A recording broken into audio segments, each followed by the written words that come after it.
E os FDICs, eles chamam muita atenção porque alguns têm retornos realmente altos. Tá? Eu digo, não é incomum a gente encontrar por aí FDICs que têm retornos médios, às vezes mais que o dobro de um investimento padrão aí de renda fixa. Então por isso eu sei que tem bastante investidor aí que está salivando, aí, esperando pelos FDICs, né? Uma forma mais agressiva. Ter opções, ter possibilidades é ter poder. Seja bem-vindo ao canal Investidor Cético. Neste vídeo vamos falar sobre os FDICs, os fundos de investimento em direitos creditórios, porque temos novidades sobre essa classe de ativos. Será que nós, investidores, ganhamos um presente de Natal?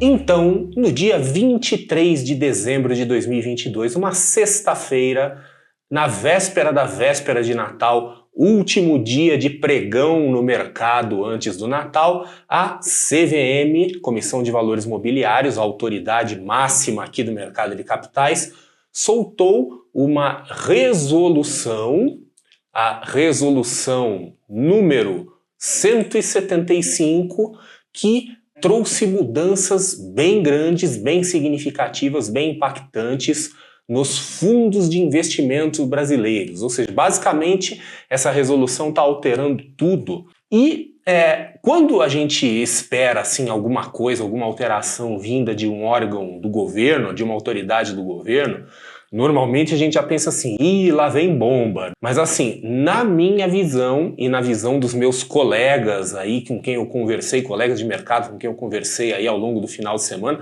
porque pois é, né, fim de semana de Natal, nós do mercado financeiro, a gente continua todo mundo ligadão aqui se falando, né?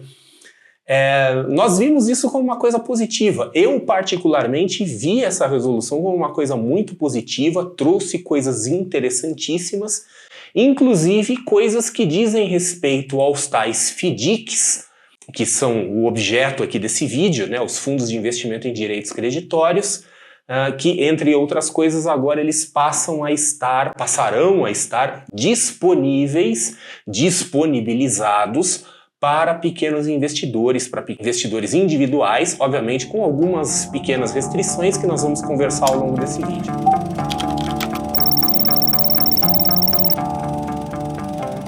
Mas para dar todo o devido contexto aqui, vamos falar o que são os tais fundos de investimento em direitos creditórios, principalmente para aquelas pessoas que nunca ouviram falar, alguns já conhecem aí, pelo menos de ouvir falar, de ler artigos. Já coloca aí nos comentários, você já ouviu falar em algum momento sobre os FDICs, já tem ideia do que é, para que serve? E sabendo que talvez você agora vai ter acesso a isso, você já tem também alguma ideia do que fazer com isso? Mas vamos lá. Então os FDICs, fundos de investimento em direitos creditórios, são fundos de renda fixa. Então eu quero chamar a atenção aqui para a palavra direito creditório, porque creditório está associado a crédito está associado a empréstimo e todo investimento em renda fixa é um empréstimo. Quando a gente faz investimento em renda fixa, nós estamos emprestando dinheiro para alguém e num fundo de renda fixa não é diferente. Tá? É um monte de gente que se junta dinheiro para emprestar o dinheiro para alguém. Agora, quem é esse alguém é o que a gente vai descobrir aqui. Então, os FDICs, eles são investimentos de renda fixa e que até a publicação da resolução, aliás, não só até a publicação, a resolução ainda vai entrar em vigor a partir de 3 de abril de 2023, até este momento, os FDICs eles permanecem restritos aos chamados investidores qualificados e investidores profissionais, ou seja, pequenos investidores individuais comuns não têm acesso a essa classe de ativo que é, novamente ressalto, é um tipo de ativo de renda fixa, porém eu costumo definir como se fosse uma renda fixa turbinado, é uma renda fixa meio tarja preta aqui, porque pode em algumas circunstâncias ser de alto risco, tá? Isso já é importante ressaltar. Inclusive é por isso, por ser de um risco maior, que tem essas restrições ao pequeno investidor, restrições que novamente vão cair em abril de 2023.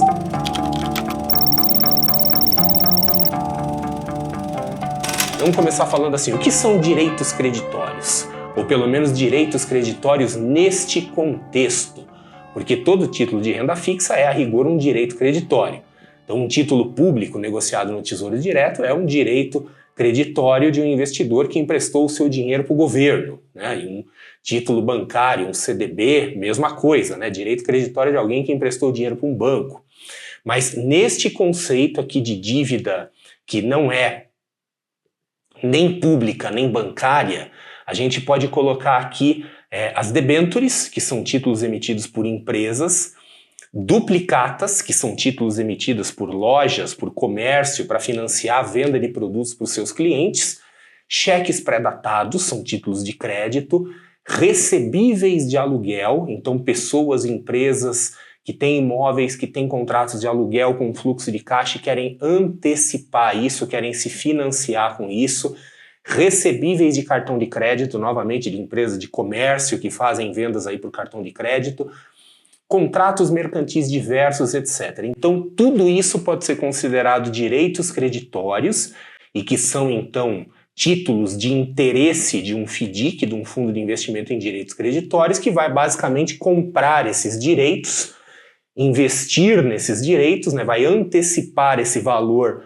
para as pessoas aí que têm esses créditos, tá? E vai proporcionar aos cotistas do fundo a oportunidade de investir naquilo financiando aí loja, seja lá quem for. Então vejam que são títulos de renda fixa, porém são títulos de renda fixa meio diferentes, né? São meio alternativos, não são aqueles títulos que nós investidores comuns estamos aí acostumados, né? Os CDBs, Tesouro Direto, que são aquelas coisas mais tranquilas. Aqui, veja que a gente já começa a entrar num universo de risco um pouco maior, porque nós estamos falando de título de duplicata de loja, de cartão de crédito, de supermercado, de rede própria, né? Então, o risco de crédito aqui já começa a ficar um pouquinho maior, em alguns casos significativamente maior, mas os retornos também começam a ficar significativamente maiores. Então, dentro da linha não tem almoço grátis, né? Retorno maior, risco maior. E os FDICs, eles chamam muita atenção porque alguns têm retornos realmente altos, tá? Eu digo, não é incomum a gente encontrar por aí FDICs que têm retornos médios, às vezes mais que o dobro de um investimento padrão aí de renda fixa. Então por isso eu sei que tem bastante investidor aí que está salivando, aí, esperando pelos FDICs, né? Uma forma mais agressiva de se investir em renda fixa.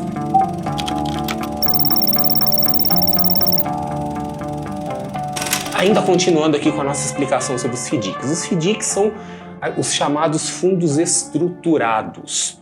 Então, entre os fundos estruturados, né, nós temos também os fundos de investimento imobiliários, temos os fundos de investimento em participações, que não são aqueles fundos típicos que a gente vê por aí nos bancos, né, nas corretoras e coisas do gênero, assim, que as pessoas vão lá e investem de forma corriqueira, tá? Então são fundos um pouquinho diferentes, que têm estruturas um pouco diferentes, e os FDICs, eles podem, com relação às suas cotas, né, eles podem ser abertos ou fechados.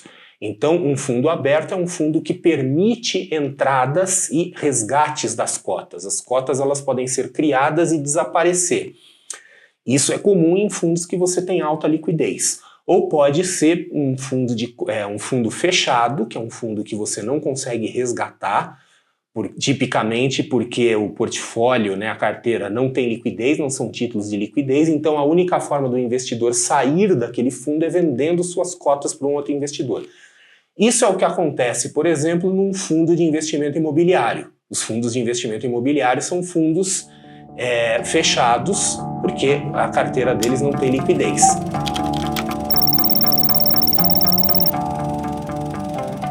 Com relação ao tipo de cotas, né, eles podem ter cotas sêniores e cotas subordinadas. Cotas subordinadas são cotas que garantem as cotas sêniores e elas ficam com o excedente de ganhos daquilo que é pago para a cota sênior. Então a cota sênior é uma cota que ela tem um ganho determinado, esperado, e uma vez que aquele ganho é satisfeito, o que sobra vai para a cota subordinada. Então vamos dizer assim, que na cota sênior, né, você tem uma camada adicional de proteção, porque o primeiro ganho vem para o cotista que tem a cota sênior. O da cota subordinada fica com aquilo que sobrar, só que se sobrar muito, ele também fica com muito. Então tem um risco maior na cota subordinada, mas tem um potencial de ganho igualmente maior. Fazendo uma comparação assim bem grosseira, né, a gente pode dizer que as cotas sêniores e subordinadas elas são equivalentes em uma ação, né, em uma empresa de capital aberto que tenha ações preferenciais, né, equivale àquela empresa que tem ações preferenciais com dividendo fixo, em que tem uma cota de dividendo das ações preferenciais que precisa ser satisfeita primeiro e aquilo que sobra vai para os que têm ações ordinárias integralmente. Então, o acionista preferencial ele ganha uma determinada cota, se a empresa tiver um gigantesco lucro, ele vai ficar só com aquela cota, o que sobra vai para os outros. Isso é mais ou menos o que acontece então com o FDIC. É uma comparação um pouco tosca, mas eu acho assim que para um pequeno investidor que está habituado com ações, talvez dê para entender aqui mais ou menos o espírito da coisa.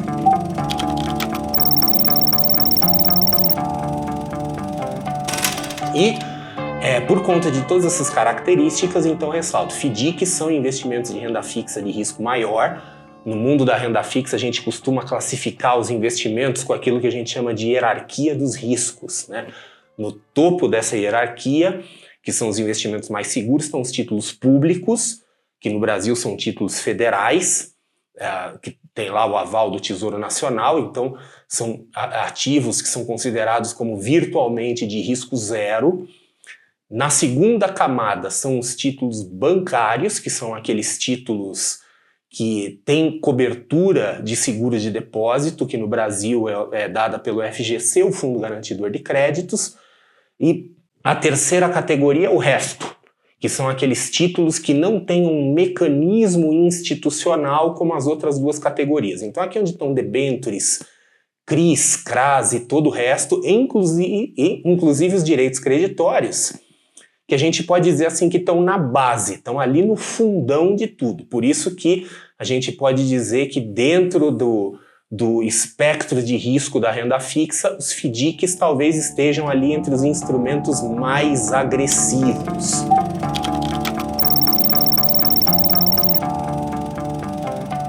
E aí vem aquela pergunta, né? Se são instrumentos agressivos, eles são bons para o investidor? Aí, né, a gente pode fazer a seguinte argumentação. Toda opção que vem para o investidor, tudo que tem a mais para o investidor, tende a ser uma coisa positiva, porque dá mais oportunidade de diversificação, dá mais oportunidade de fazer estratégias diferentes de investimentos. Então eu mesmo tenho aqui uma grande dificuldade de ver algo negativo nisso, né? Até na minha postura assim de investidor cético, eu tendo a seguir aquela máxima de que não existe investimento que seja inerentemente ruim, que seja intrinsecamente ruim. O que existe são investimentos mal alocados.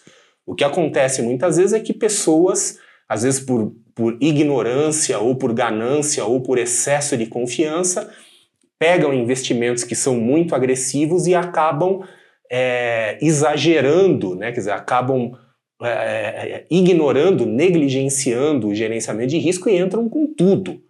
Até porque aquele investidor, às vezes investidor ingênuo, às vezes aquele investidor meio místico, que ele acha que ele é protegido por alguma força sobrenatural, né? Aquela coisa, olha, a coisa ruim só acontece com os outros, comigo não acontece nada porque eu penso positivo, né? Essas coisas todas aí que a gente sabe que acontece, tá? Então, quando a gente tem instrumentos de investimento agressivos, tem naturalmente aqueles investidores que vão fazer bobagem. Mas para investidores conscientes que procuram seguir gerenciamento de risco, isso aqui é só oportunidade. Então, dá para fazer coisas interessantes e dentro de gerenciamento de risco com FDIC? Dá. É só, obviamente, a gente limitar a nossa exposição aos FDICs ou pelo menos limitar a nossa exposição a FDICs específicos. Porque o retorno é bastante alto. Ocasionalmente pode acontecer de um FDIC explodir como explode. Aliás, às vezes eu ouço histórias de terror aí vindo do mundo dos FDICs. Eu tenho uma experiência profissional limitada com FDICs, eu já fiz assim, algumas análises, algumas recomendações, mas nunca participei da gestão de um FDIC, nunca participei de uma gestora especializada em FDICs, mas tenho amigos, colegas que são de gestoras e que às vezes contam histórias de terror. Tem uns que falam assim que tem até alguns FDICs por aí que tem até duplicata fria aí na carteira, né? Então assim, são coisas assustadoras. Eu não sei se isso realmente existe, se é um exagero, se existir provavelmente deve ser a exceção, não a regra. Eventualmente a gente pode pegar um investimento aí que é uma bomba, mas se nós adotarmos aí boas políticas de risco de diversificação, os efeitos de uma bomba dessa tendem a ser limitados em nós, investidores, e os ganhos maiores tendem a mais que compensar eventuais perdas que podem acontecer no caminho, a não ser que exploda tudo ao mesmo tempo. Mas aí é um cenário um tanto quanto catastrófico e remoto. Então, para o investidor consciente, isso é certamente uma oportunidade, não um problema.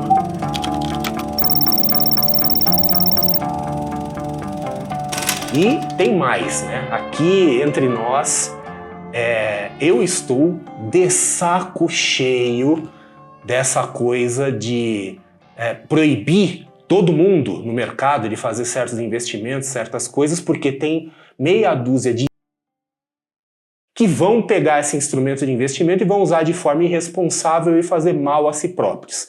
Aliás, o que você acha? Qual a sua opinião sobre essa postura, às vezes paternalista, das autoridades do mercado financeiro? Escreve aí nos comentários. Você também às vezes, fica, às vezes, assim, com o saco na lua de não poder fazer certas coisas porque as autoridades do mercado têm essa postura assim de, olha, eu tenho que proteger os investidores deles mesmos? Põe aí o que você acha. Mas, na minha visão, eu vejo, novamente, assim, como uma coisa positiva, eu vejo como oportunidade. Eu sei que tem um ou outro aí que vai se explodir com isso, que vai usar isso de forma irresponsável, mas para o investidor consciente é mais uma opção. Toda opção que vem dá mais poder para o investidor. Ter opções, ter possibilidades é ter poder. Então, quando o investidor tem mais possibilidades, ele tem mais oportunidades de gerenciar o próprio risco, ele tem mais oportunidades de fazer estratégias customizadas, adaptadas para os seus objetivos, e tem mais oportunidades, obviamente, de atingir seus objetivos, inclusive de atingir seus objetivos mais rapidamente. Então, para mim, isso aqui foi um presente de Natal. Na véspera de Natal, a CVM vem com essa resolução que trouxe não só essa novidade, trouxe outras também, outras coisas aí referentes aos fundos de investimento, que eu também enxergo como positivas para o investidor, que vão dar mais oportunidades, vão dar mais opções de investimento, tá? Então, nesse aspecto, eu aqui só posso agradecer a CVM. A CVM foi o Papai Noel do mercado financeiro na véspera de Natal trazendo um presente. E é isso aí. Coloca aí nos comentários o que você acha. Não esquece de se inscrever no canal. Se você gostou do vídeo, dá o seu like aí, ajude a divulgar o canal. Mande esse vídeo aí para os seus amigos, para as pessoas que você conhece, de repente alguém assim que pode estar pensando, olha, eu queria ter um retorno maior na renda fixa, quem sabe, né? Vai vir novidade aí e a gente se vê no próximo vídeo.